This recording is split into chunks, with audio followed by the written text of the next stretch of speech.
Искате ли да си изплетем заедно една такава пухкава и мекичка ягодка, с която да си украсим чантите пролетно? Започваме нашата ягодка с магическо кръгче, в което ще направим 6 бримки. Знаете, че е добър вариант, когато правим магическо кръгче с плюшена брежда, да го стегнем още след третата бримка, за да не се налага после да дърпаме твърде много. Ако имате нужда от допълнителен урок как се прави магическо кръгче, разгледайте канала ми, ще намерите урока и ще го видите малко по-подробно. И така направих 2 бримки нисък пълнеж, ето това е третата, след което това, което ще направя е да стегна хубаво магическото кръгче. Вижте как се прибра. И сега вече ще мога да направя още 3, с което да завърша първия ред от моето кръгче.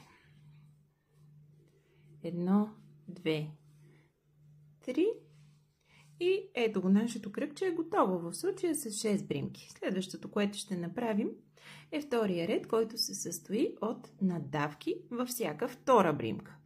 Тоест,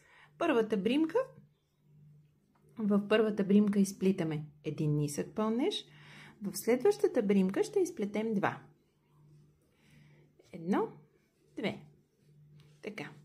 В следващата бримка отново ще изплетем само един нисък пълнеж. В следващата правим надавка, т.е. изплитаме 2 ниски пълнежа, започващи от една и съща бримка на миналия ред.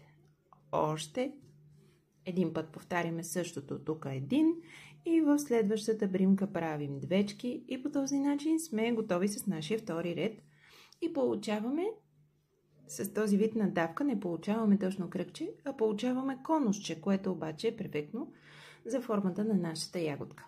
И така, преди да продължим нататък, ви препоръчвам да сложим един маркер. В случая аз използвам просто парченце брежда. Мушкам го в последната бримка и по този начин мога по-лесно да си броя.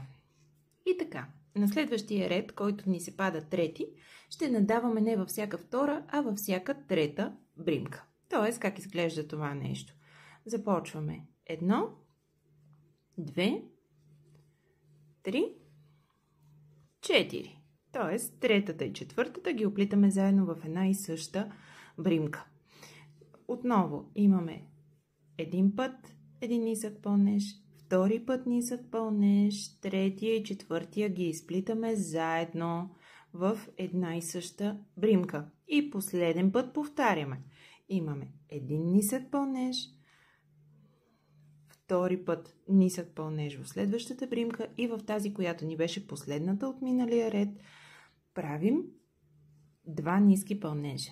По този начин имаме вече 12 бримки общо в нашето кръгче и на нашата ягодка малко по малко започва да се оформя. На следващия ред ще направим надавка във всяка четвърта бримка. Как изглежда това? Първата изплитаме един нисък пълнеж. Следващата бримка изплитаме отново един нисък пълнеж.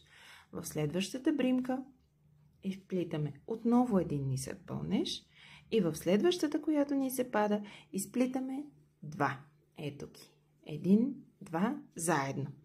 Ако така ви обърква, можете да опитате да ги броите, като четвъртата и петата ще са заедно. Ето как изглежда. 1, 2, 3,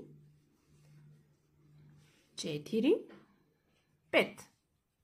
По този начин сме сигурни, че 4 и 5 сме ги изплели заедно, направили сме надавка и имаме още веднъж да повторим цялото нещо. 1, 2, 3 и в последната ни бримка, ето тук, имаме 4 и 5. Не забравяйте като мен да си премествате маркера на всеки нов ред. Аз понеже съм свикнала и рядко го местя, но вие е хубаво да си ги местите всеки път, а да не постъпвате като мен. И така, ето вече имаме 15 бримки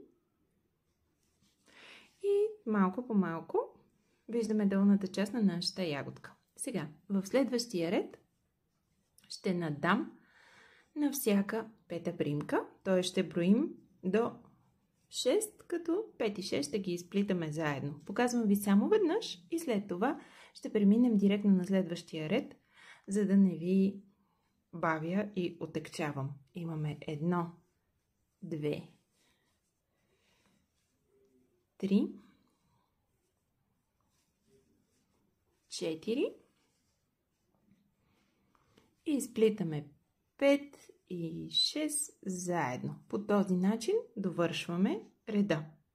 Завърших реда и по този начин вече имаме 18 бримки общо.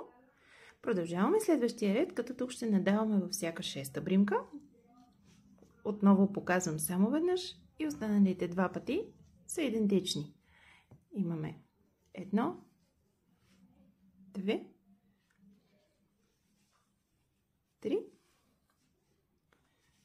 4, 5 и тук имаме 6 и 7 изплетени заедно. 6 в същата дупчица боцкам 7 и по този начин завършваме реда, като на всяка 6-та бримка правим двечки заедно.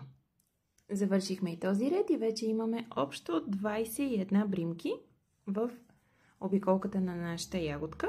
И сега е време да преминем в придаване на още малко височина, без обаче да придаваме повече ширина. Това ще направим с 3 реда ниски пълнежи. Няма да правим сега надавки, няма да правим свивки, само 3 реда нисък пълнеж, като внимаваме къде да ни започват редовете и къде завършват.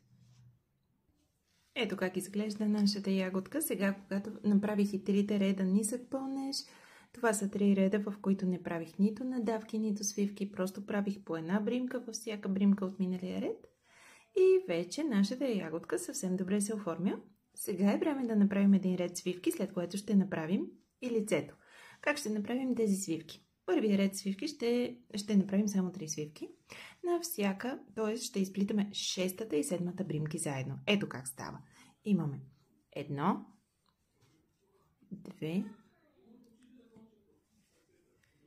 2, третата бримка е това, четвъртата бримка е това, отново единична, петата е единична. И сега вече какво правим?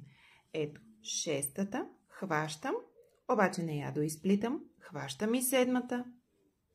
Виждате, имам сега 3 кръгчета на куката и ги изплитам всички заедно. Ето по този начин се прави свивка. Ще покажа още веднъж. Значи свиваме 6-та и 7-та бримка. Броим 1, 2, 3, 4, 5 и накрая 6-та.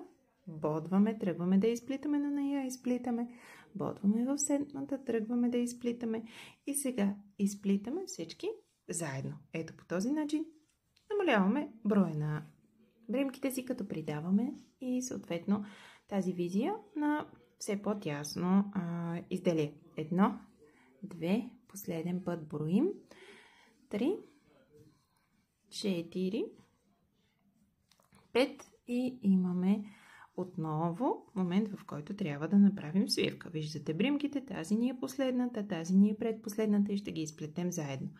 Бодваме, хващаме си преждата, бодваме отново, хващаме си преждата и ги изплитаме двете заедно. Ето така, от 21 бримки всъщност ги намалихме на 18 и имаме един много приятен релеф, който се получи вече на нашата ягодка.